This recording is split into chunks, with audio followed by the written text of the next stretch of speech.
ABC Biomacatinga, sou Gilvan. Jornal do ABC é o primeiro do ano 2023, é o número 93 também. Quantas coincidências. Antes de falar o nosso tema central, gerador, eu peço, por favor, para você ver o vídeo até o final. Você que está chegando aqui pela primeira vez, seja bem-vindo. Quem já está aqui, obrigado por retornar. Deixa o seu like, compartilhe à vontade,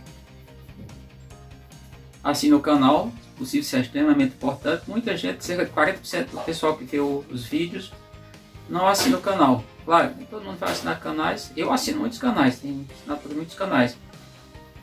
E vejo alguns vídeos, não vejo todos, mas sempre que eu vejo um vídeo de um canal que me interessa, são vários canais sobre vários temas, eu sempre toco lá o sino, ou balanço, na verdade balança sino, não toca, mas tem até aquele pessoal, e aí para poder assistir outros, para chegar a outras notificações.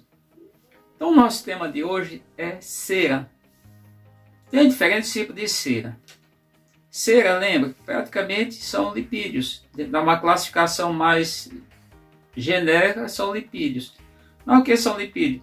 São ceras, são gorduras, óleos, inclusive também colesterol. Cuidado, que eu já vi muita gente falando, as plantas não produzem colesterol. De fato, elas produzem um composto orgânico equivalente que é chamado fitocolesterol. Isso é o que o pessoal tem aportado, mas vamos entender. Aqui nós vamos falar da cera das abelhas, cera de abelhas. Ceras de abelhas são extremamente importantes. Por quê? Porque nas abelhas, estou falando de abelhas eusociais, abelhas produtoras de mel.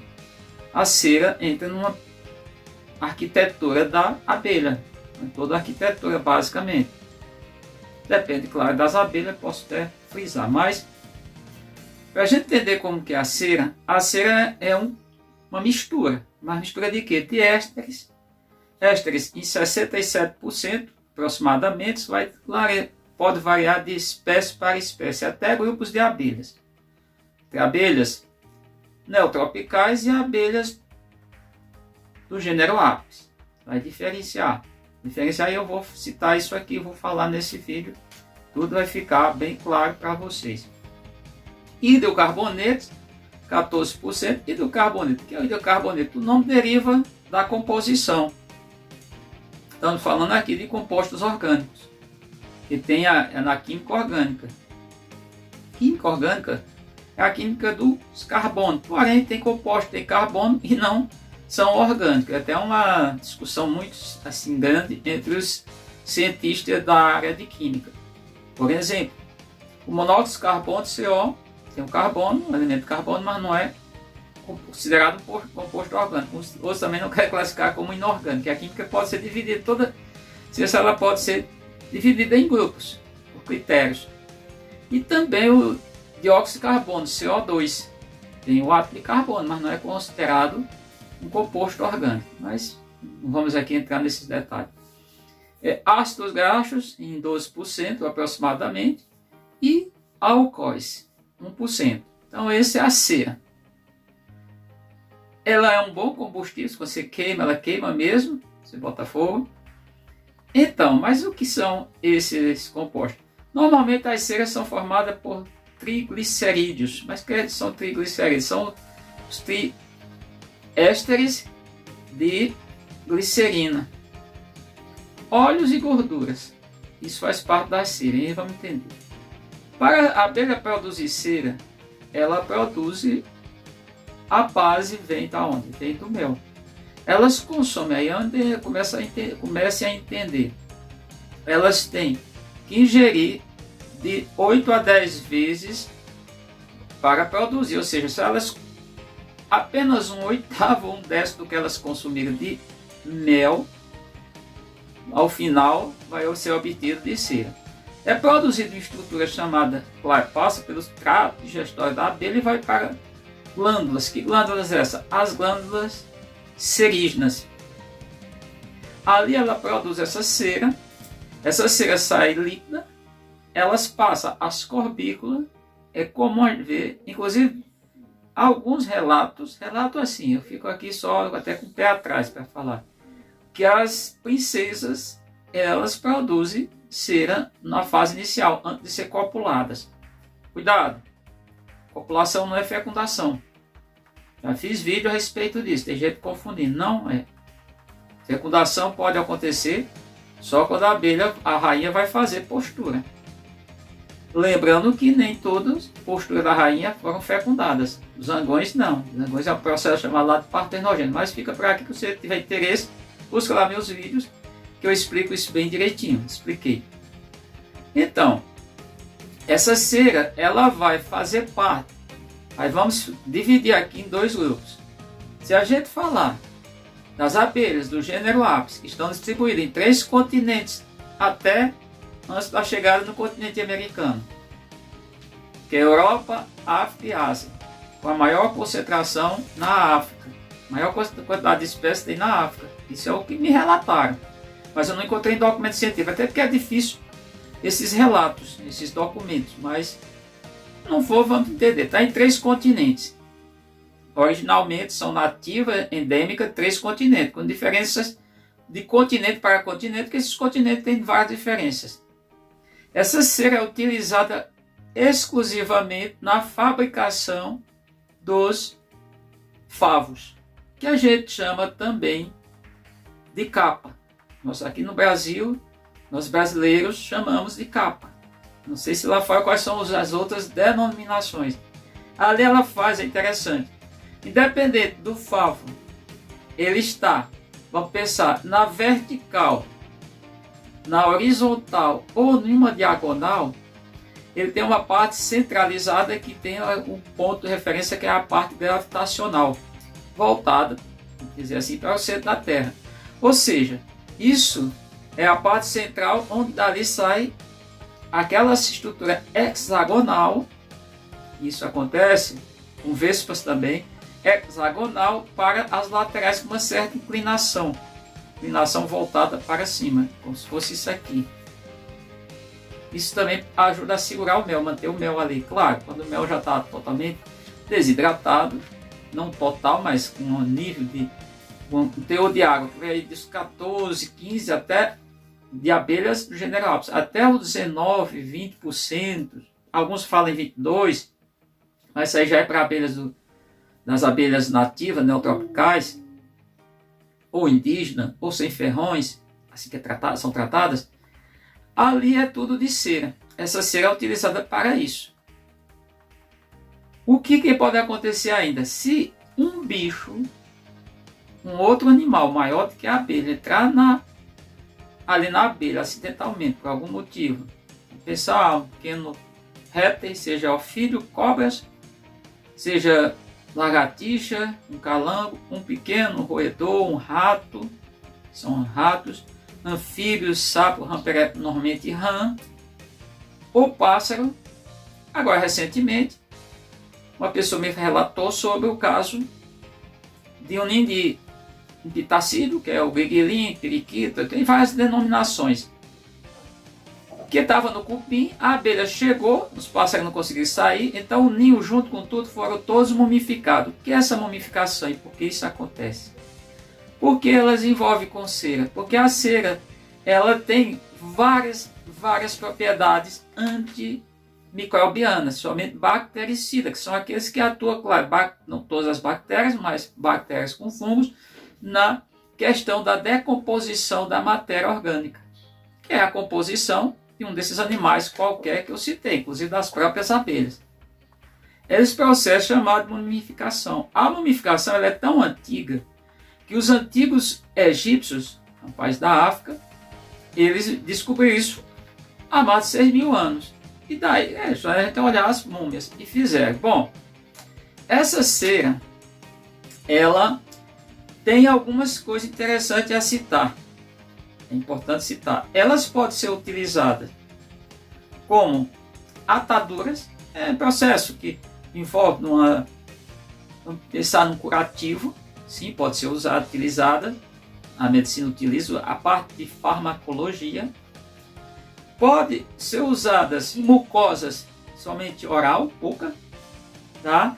Processos periodontes, dentais, dente, raiz junto à raiz do dente, raiz não, a parte do dente está inserida na gengiva. Inflamações nasais, narinas, tá? E doenças como a sinusite. Sinusite é do osso, a parte do sino, né? Esse osso, essa estrutura, pode ser utilizada também. Doenças respiratórias, as doenças como asma bronquicas, bronquite. Também tosse, pode ser utilizado a cera. Ela também funciona de maneira expectorante, ou seja, retirar excesso de secreção que está a nível do sistema respiratório, vai a nível de pulmões. Elas também são utilizadas largamente na parte de fármacos, não nessa parte, na cápsula de alguns antibióticos, pode ser utilizado outros materiais, ser utilizadas também em cosméticos, que são as aplicações das ceras. Bom, as ceras das abelhas gênero Apis, que aquelas passaram a ser criadas ainda já em 1502 na América e também levada para a Oceania não tem africanizada lá, são as chamadas raças puras europeias, parece que uma ou outra asiática, como a Apis cerana, acho que é cerana japônica, se não foge a memória, e tem outras asiáticas que foram levadas para a Oceania, até porque a Ásia, o continente asiático, está interligado, claro, por águas, não por terra totalmente, Oceania. Então, essa cera que ela vê, a cera muito escura, cuidado, no caso das apis, essa cera é por conta do excesso de ácidos, mas não os ácidos que eu falei lá no início do vídeo, são substâncias que as abelhas, por colocar ali nos favos, que a gente pode chamar de capas, ora está armazenamento de mel, outra hora pode ser do pólen. O pólen de modo geral não vai deixar resíduos, literalmente não.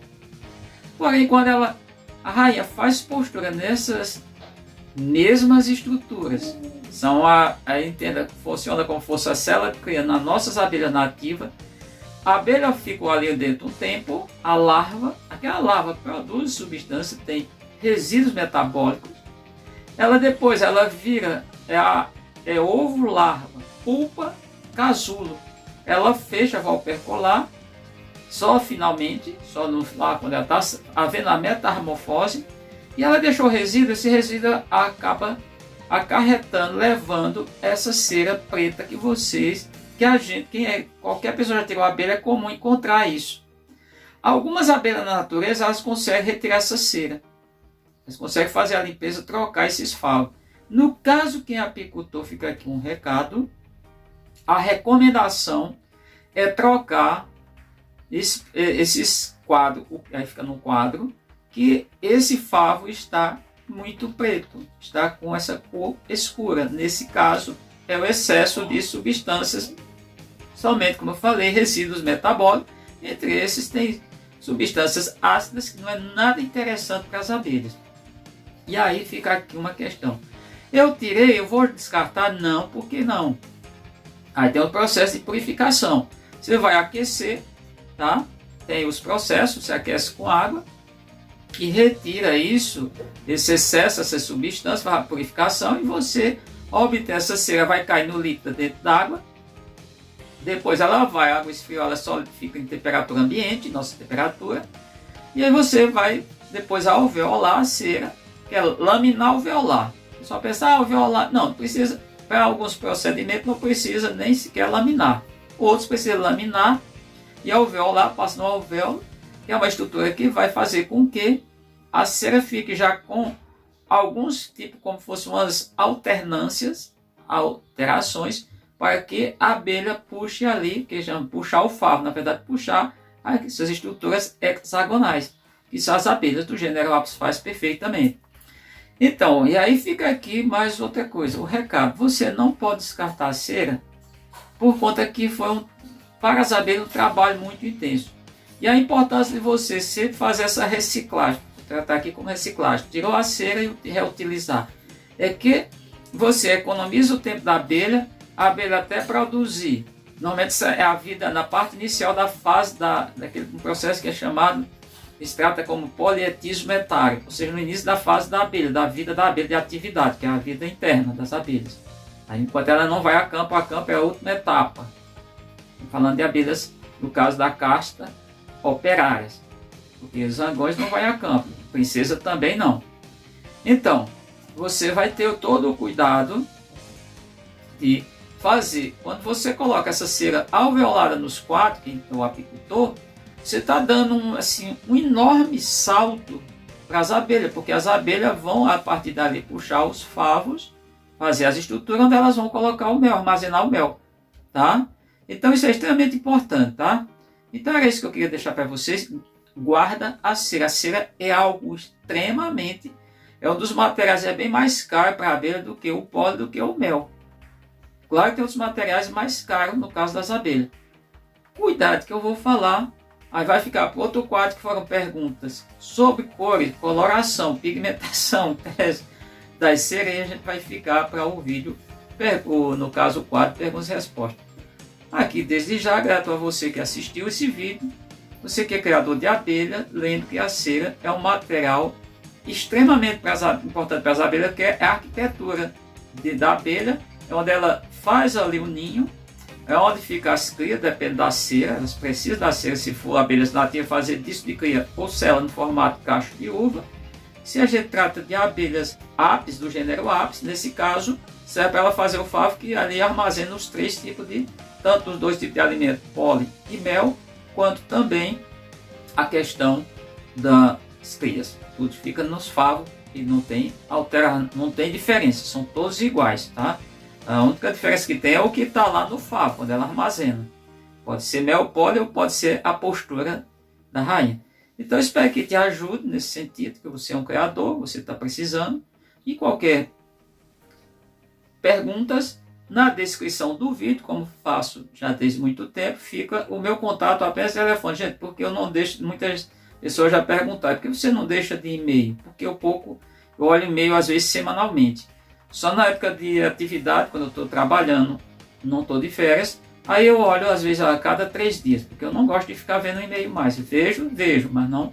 Acho que é um meio de comunicação já um pouco ultrapassado. Igual o correio, já tem uns 2, 3 anos que eu fui fazer uma postagem em correio. Recebi até algumas coisas lá para cá, mas levar alguma coisa para postar em correios, acho que já tem uns 3 anos, no mínimo 3 anos, eu acredito. Não lembro direito, mas eu acho que no mínimo isso. Então agradeço a você que chegou até aqui e dá essa confiança para o nosso trabalho, na verdade, nossa divulgação aqui no canal.